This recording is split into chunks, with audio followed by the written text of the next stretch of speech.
So I got an email last night about someone, and I know you're listening in here. If you don't mind me mentioning you, that's fine. If you don't want me to, that's fine as well. Oh, I feel real terrible for you, Todd. I'm just bawling. I feel horrendous for you. They may have to keep Breck open just another week or two. It's craziness. All right. So, received this email about a position in NVIDIA. Okay? And it really goes to the concept of adjusting and why to potentially adjust positions. Adjust to save a bad trade, adjust because there's a reason, whether it's technical, fundamental behind it, or, what is the mindset? What is the proper thing to do? What is the reasoning to do something like that? Okay, so this is a great example. Okay, so let me put up the video on the board and let me tell you guys what, and I'll throw a whiteboard up here too and tell you what the scenario was. Okay, so originally this person, a student, sold the following. This was an iron condor in the video, okay?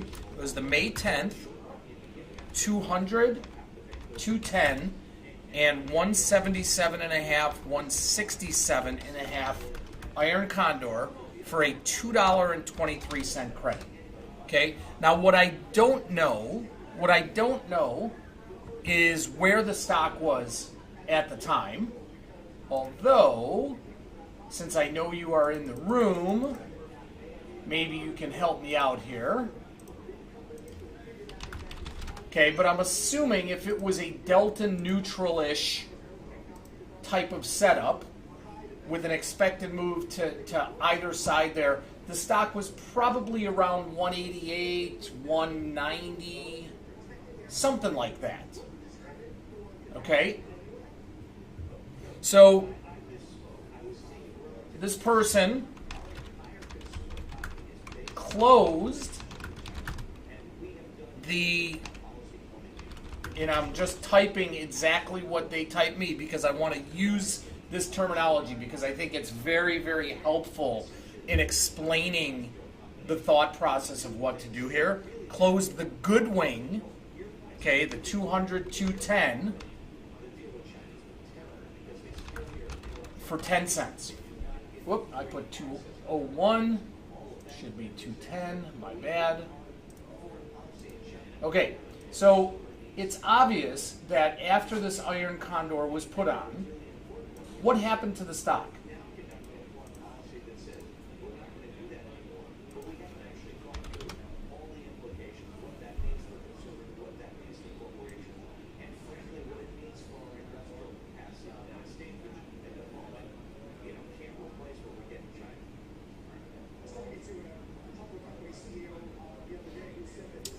Peter, yes, that's correct. Mike, why do you say went up?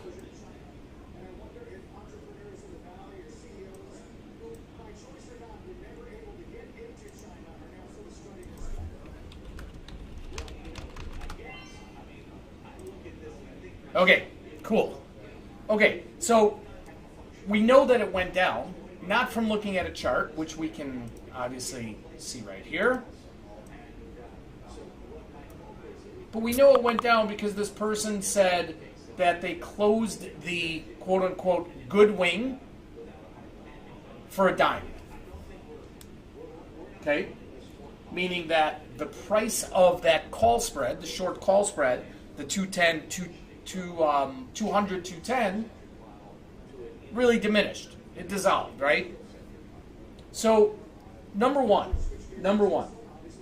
if the stock went down and went down a lot, okay, and when we have an iron condor, why close out the quote-unquote good side. Okay? The risk obviously was to the downside here, not to the upside. Not saying that the stock couldn't have rallied back big time and, that had come into the money. Could have. Okay, but to close out the quote-unquote good side of that, in this scenario with the stock really dropping, to me that's just kind of throwing out that dime. Now, yes, Peter, you make a great point, and we take care of our risk parameters.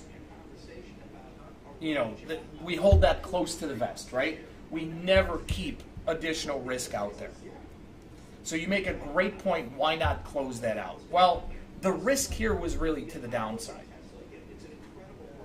Okay, so we close that out, so we're left with just the short put spread.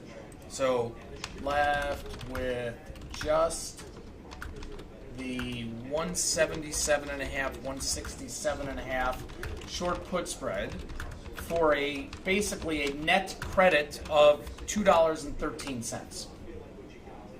Okay? Everybody with me so far?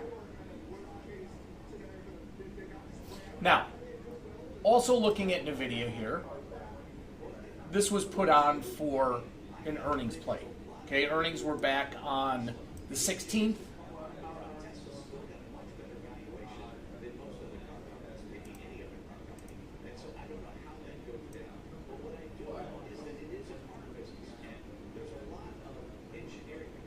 Okay, but prior to earnings, the stock actually took a big hit. Went from 184-ish down to, 155 or so.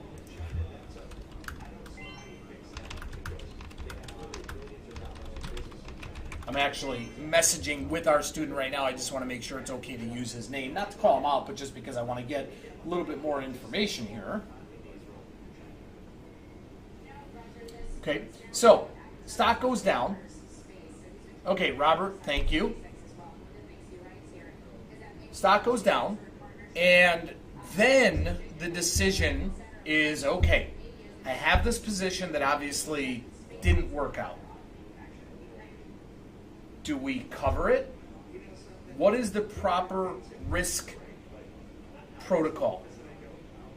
Do we try and make good out of it? Do we try and recover some of our losses? Or did we have a position on that, listen, it just didn't work, right? Which, for the most part, the average trader, just about 50% of their trades are not going to work.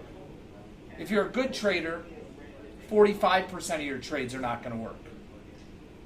Fortunately, in our room here, we have that down to about 35%. Okay, so accepting a bad trade, accepting a loss is absolutely part of trading. And those of you that have been around for a while will know that I am not a big fan of rolling out positions just to roll them out, just to quote-unquote salvage a bad trade. If there is a technical, fundamental reason or some other rationale to roll a position, okay, I will absolutely look at that. But I am not a fan at all of rolling a position just for the sake of trying to save a position. You take on additional commissions, which we all pay very expensive retail commission. Okay? However, let's go back to the whiteboard here and look to see what Robert did. So this short put spread was rolled out to the May 31st, 177.5, 167.5 for an additional credit of $1.37. Okay, so now the total credit is $3.50 for a $10 put spread. But at the time, and we can look at the chart, and Robert, you might be able to help us out here. At the time, I'm assuming when you did that, the stock was somewhere around 170-ish.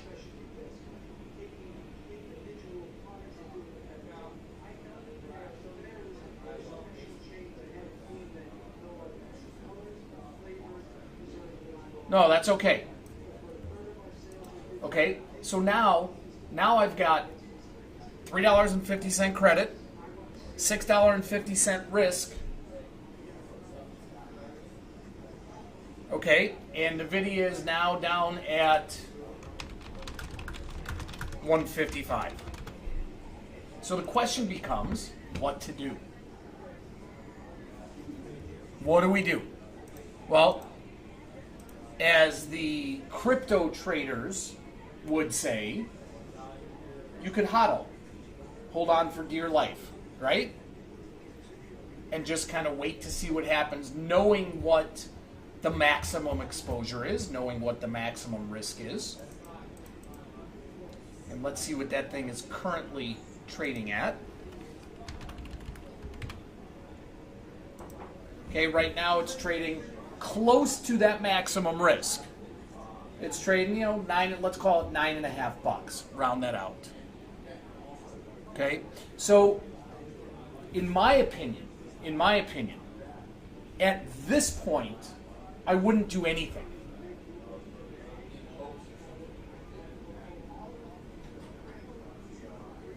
At this point, I wouldn't do anything because the reward to risk what's left in the position from the negative, from the risk standpoint, is very minimal, right? You can lose another 30 to 40 cents.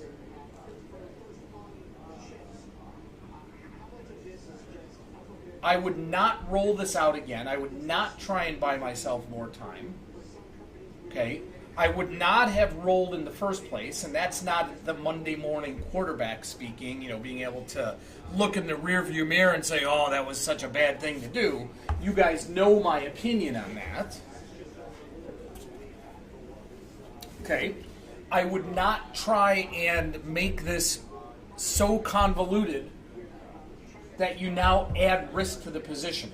What does convoluted mean? Well, if you wanted to collect more premium, let's say you sold the, 160, 165 call spread and collected $1.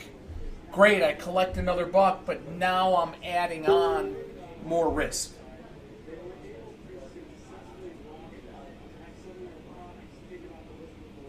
Right? So everything comes down to, guys, reward to risk. Every position.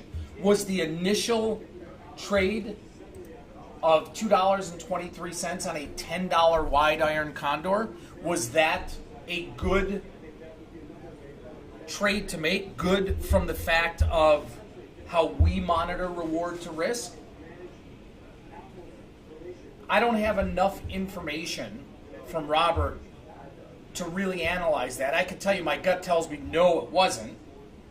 But we don't know exactly where the stock was when he put it on. Again, my guess is it was probably right in the middle of the short strike, so somewhere right around 188, 190, somewhere right there.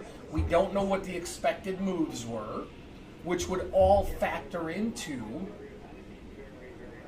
what the appropriate pricing would be. However, the trade was made. So then it's, okay, the trade's made, what do you do with it at that point? And again, the reason I'm bringing this up to everybody is, and I wanted to explain this all on the whiteboard and put all the steps on what happened here, is to just really hammer home the point. And listen, my opinions are not the end-all be-all. I think they're successful ones. I've traded, obviously, successfully for almost 30 years. However, I have learned that rolling positions just for the sake of what Peter just said, hoping, right, or trying to make back that buck, typically doesn't work out. Okay, so my opinion, my humble opinion, is at this point now, because the maximum loss is almost realized, right? The maximum width of this spread is $10. It's trading 960 or 970, so there's only that 30 or 40 cents left in it. I wouldn't do anything at this point. Right now, I think, honestly, you have as good of an opportunity, as good of a chance of just closing your eyes at this thing and hope that the stock rebounds,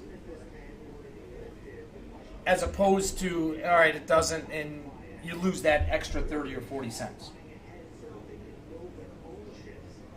Okay? But really think twice and 3 times and 5 times, guys, about the rationale if you get into a position, the reasoning behind why you would want to roll something out. And if you find yourself saying, well, fundamentally, technically, there's really not a reason, I'm just trying to, get this money back from a losing trade. If you find yourself in that position, think twice about it. Think twice about it. Additionally, what was the maximum risk initially of the initial position here? Pamela, he did roll for a credit. He rolled for $1.37 credit, took in some money, but still had major risk. Okay, so Peter, you're right. Maximum risk on this thing was $7.77. Does everybody see how we calculate that?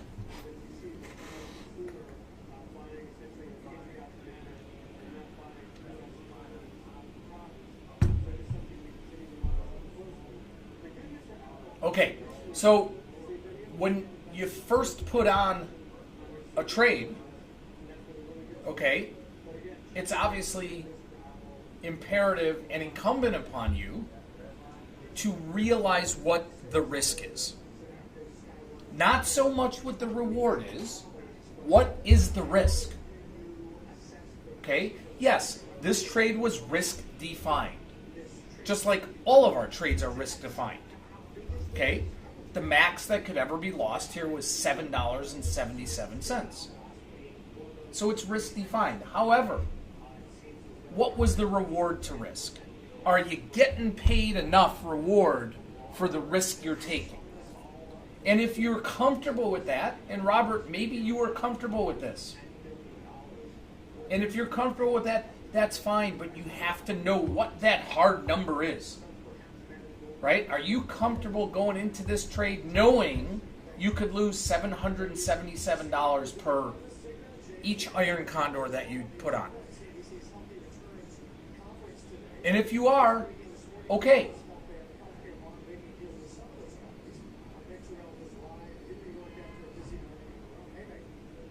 All right? I'm not saying don't do a trade like this, but what I'm pointing out is the proper risk analysis, like we go through in every single setup. The proper reward to risk analysis must be done for every setup. And Robert, like you just said, have an exit plan. Yeah, maybe you want to have a stop exit out there. Maybe you want to be ahead of the curve. You want to be proactive, not reactive. We always try to be proactive. That's why we go through on our whiteboard exit strategies, right? If the stock gets to here, what's the value of our spread going to be worth? So we know ahead of time. There's so many instances like this, so many nuances of trading. Little things like this. These are really little things that at the end of the day will absolutely just the bottom line help your P&L incredibly. And lastly, I'm going to get off of my soapbox, okay? But lastly, stick to your plan, okay? Stick to your plan. You have to be consistent,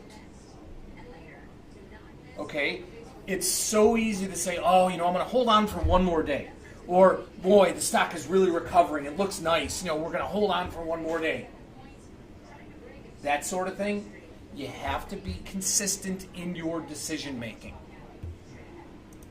Otherwise, there's really no verifiable way to track your performance.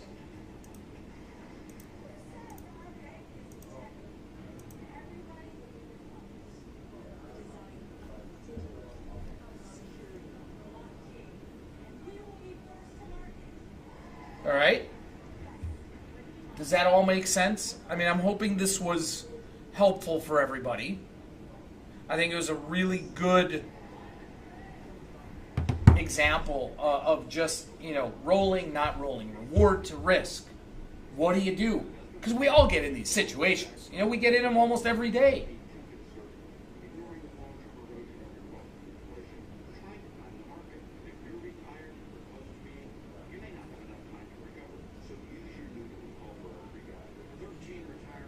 Thanks, Robert. All right. Let me get that recording posted up in the room here, the whiteboard posted up in the room, And then we're going to dive right back into a few other setups.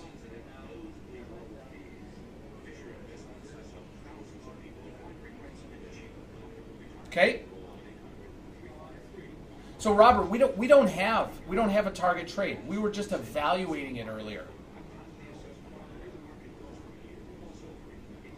TJX. We do not have one in TJX because we're out as far as, a month out. The difference also, Robert, being that you had a credit spread.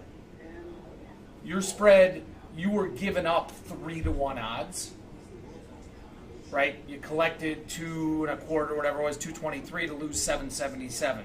So basically 3-to-1, you were giving that up. Ours is a debit spread.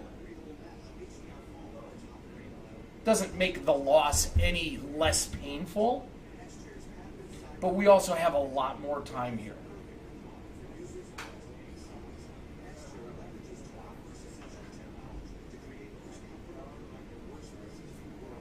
All right. Let me get this posted up in the room here, and I will be right back, folks. Thank you for your time. Robert, thank you for emailing me.